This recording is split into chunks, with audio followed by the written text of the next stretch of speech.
Welcome to today's video where we'll tackle a common problem encountered in REST APIs.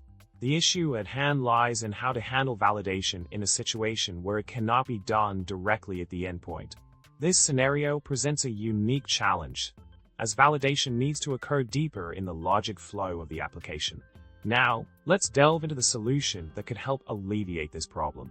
The key lies in injecting a validator into the codebase, allowing for manual triggering of validation processes.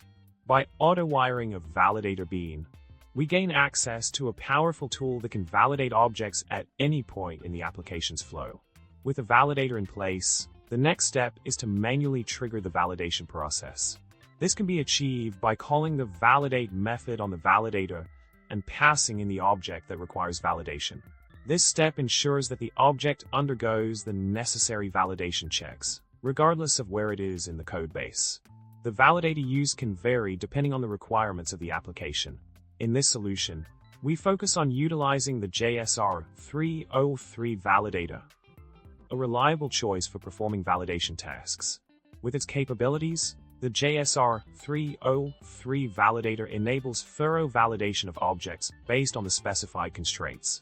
Alternatively, for more advanced validation needs, the Spring Validator can also be employed. With the Spring Validator, developers gain access to additional functionalities and features that can enhance the validation process even further.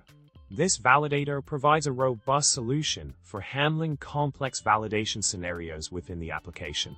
In summary, by leveraging a validator and manually triggering validation processes, developers can ensure that validation tasks are performed effectively, even in scenarios where direct validation at the endpoint is not feasible.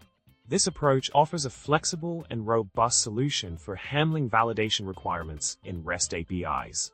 So, go ahead, implement these strategies in your codebase, and remember to subscribe, like, and comment below with your thoughts. Until next time.